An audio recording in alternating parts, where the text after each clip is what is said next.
My name is Zahirah. I'm a travel TV presenter and I do destination marketing. I'm the mum to a 5-year-old little boy, Noah, and wife to an Australian. Don't judge me, everybody. I spend my time traveling the world and raising a little human.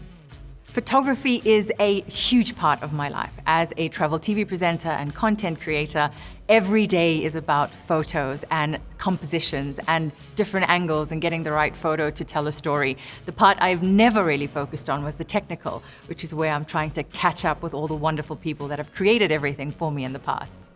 I'm at a stage in my life where I want to push boundaries. I want to discover personal growth. I want to step out of my comfort zone because that's where that growth and development happens, and that's why I entered The Perfect Picture. My experience with photography thus far is pretty much bossing other people around. I've never had to think about what goes on the other side of the camera because someone else is always doing it. But I think this, apart from personal growth, allows me to empower myself with a bit of skills. Nell, for me, out of the judges we've met, seems like a lot more difficult to impress. I think she's going to be stricter. I think she's quite specific about what she's after. And my first impression is that out of the judges so far, I think her feedback is going to be possibly the more critical one. Hillary is someone that I quite relate to on a storytelling level. I love that she's less focused on the technical because that is a bit of a help. In terms of being able to create a pretty picture. I've always been someone that's less science and more art. That's pretty much what I got from Hillary. I've always led with heart over head, and Hillary said exactly that today. She's like, let your heart guide you. I do think she knows what she's looking for. Her compositions are beautiful, her lighting is beautiful, and I think it's going to be interesting. What a spoil, this is beautiful. The EOS R8 is phenomenal with what it can do. I love that it's got this little screen on it. I'm super excited to get into this. The buttons stress me out. I'm gonna be completely honest. I'm someone that likes to click one button and see a pretty picture. So having to fiddle with dials and adjust buttons and numbers, and it's a little bit daunting. I love everyone. We all get along really well. There's a lot of great humor, which is something I really, really miss about working in South Africa. The personalities that we've got in this country are just phenomenal, and I really miss that working on TV around the world. It's something that's so unique to us. So when I get the chance, I'm sitting down and just soaking in all these personalities and the laughter and the humor, and just the energy in the room is really inspiring. So one of the more challenging things about a flat lay selfie, because I think that's a different element, is getting yourself in and getting your angles right. As someone that looks at photos of myself so often taken by other people, it's really difficult trying to figure out how to make my arm look smaller, or not chop my elbow off, or make my chins reduced down to just one, which would be ideal.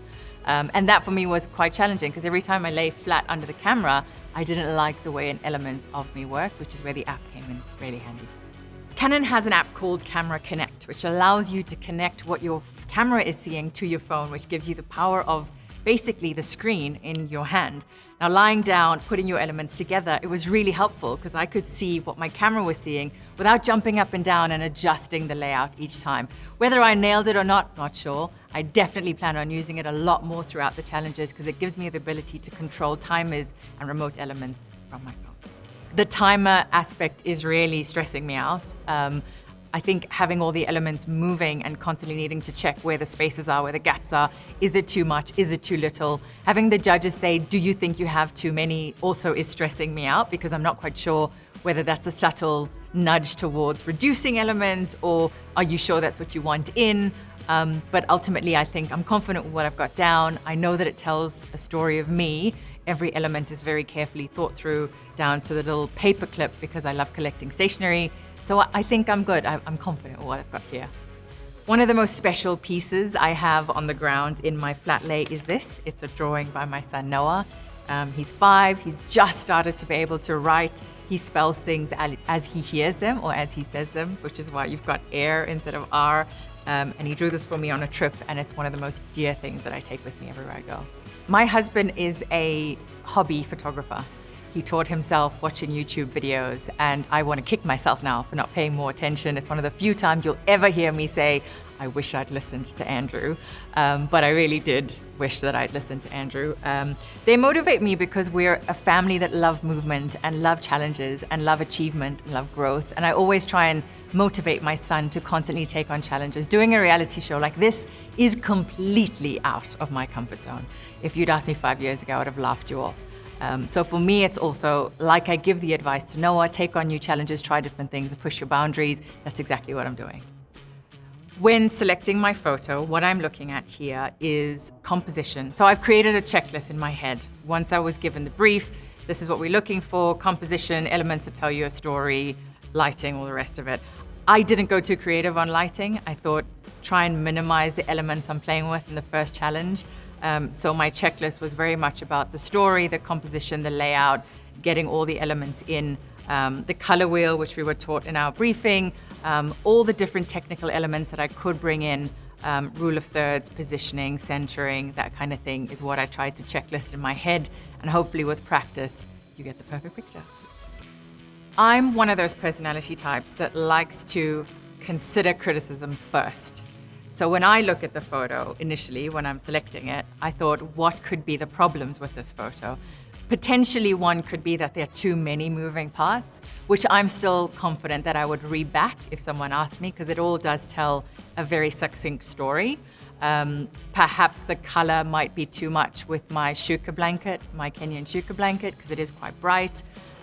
But for me, I'm all about color. Any photos that I take, in any of my travel photos, I've either got a bright red dress on or a bright blue dress on, and color is a huge part of my personality. I'm quite animated, generally quite loud. In this group, I'm just easing into it at the moment. But color is a big part of my personality. So for me, it's an additional element describing who I am. I think I aged 5 years doing yesterday's challenge. This morning, I had a weird feeling in my tummy. So waiting for these scores is something that I think will help me adjust to how the rest of the tempo for the competition is gonna go. I think I did okay. Always very critical of the things I create, regardless, and being in a new space of photography, even more so. So I'm not actually sure. And not seeing other people's is also like a bit confusing. You don't know where you sit. My heart was beating. I think you could see it like a meter out of my chest. And Maps was so tricky with how he's giving these scores. So I'm sitting there going, is that me in his description? Until something tips it over the edge. I go, okay, this one's not me. Maps gets to mine and he starts describing it ahead of saying there was a tie. And I immediately thought that was me. So I had settled in my head that I was one of the third places. And I was okay with that. But then he said, that's the winner. And it was kind of a bit starlighty. Like I thought I was a bit old for this feeling, but apparently it's still there. My mindset, my game plan, my strategy going into challenge 2 is to wipe the slate clean. Forget about one, forget about the excitement. Definitely don't walk around with winner's brain or winner's head.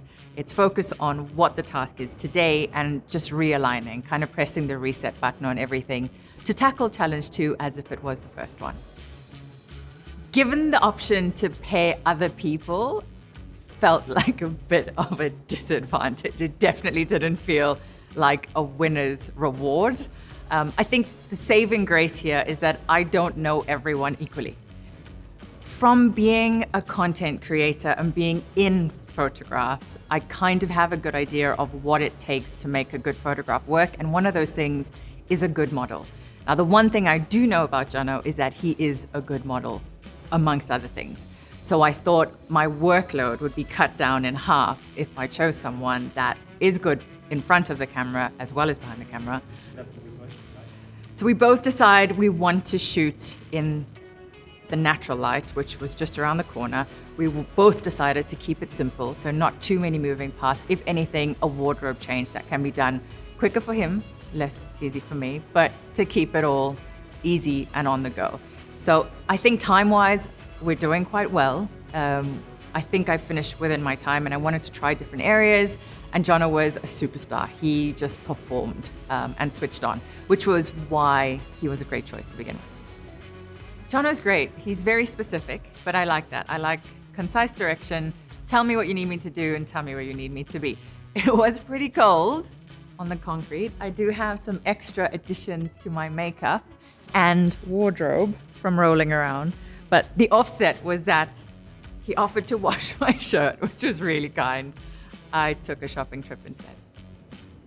The photo I ultimately chose combined elements of leading lines, contrast with light and dark, a lot of shadow sort of in Jono's abdomen area, but also the light and the brightness. And it came back to my story, so the technical matched up with my storyline of light, dark, strong, sensitive, and ultimately the eyes just shone out in that photo so much. They literally, no matter where you look at it, it's looking straight back at you. So I think that nailed the brief. I've said this over and over again, being on the other side of the camera, I have huge respect for photographers and videographers. I mean, between the f-stop and the ISO and the focus and the this and the that and the light and the oh, it's a lot. And I thought I'm female, right? I multitask well. I'm a mum, I multitask well. But photography and videography take it to an entire other level. One thing that I will say really helped through this challenge was that incredible lens we were able to use. It definitely allowed us to manage that depth of field really nicely. It softened the background really beautifully. And I think it definitely was a little secret aid to getting the softness and the contrast right and really bringing out the subject and making it pop, or making him pop off the image. Going into judging, I certainly don't think I'm sailing. I think there's a lot of beautiful images just from getting a feel of what people are showing around in our sort of mixing area. I know just from Jono's alone, like he's taken beautiful images. I've seen some of the other contestants. So I think the ante has been upped massively already on Challenge 2. So just happy to be here, just happy to stay here. And I think I'm somewhere in the middle. Seeing Jonathan's photo blown up, I love it. It's something I would happily frame, happily post on my Instagram feed. I think we both joked and said at the end of the challenge that there would be a lot of our photos we would happily share with each other. I'm super happy with it. I think he was really creative. We worked really well together. I think we understand how to take direction and give direction, which really helped. And I love what he did. I love the reflection. I love the creativity. I'm super competitive. So I think the problem is when you start with the first one being one, anything other than that is a little bit of a disappointment. Obviously, you're not going to win all. That's just common knowledge. But I'm happy to be in second place. I would have liked to have won two and sort of started off really at the top, but that's probably not going to happen. And for anything, you just got to motivate yourself to do better on the next one. The group joke about the quiet ones, and I definitely think that's the case. I'm definitely one of the quieter ones in the crowd. There's a lot of wonderful energy and huge personalities in this group of 10, which is amazing because I think we all gel really, really well just as a team. There's lots of laughs around the room, and at the end of the day, you go home with really sore cheeks. But Ivan, for me, was definitely one of those silent ones, definitely someone to keep your eye on going forward. So yeah, he's gone from someone that I may not have thought too much about to potentially someone I'll keep my eye on a bit more closely.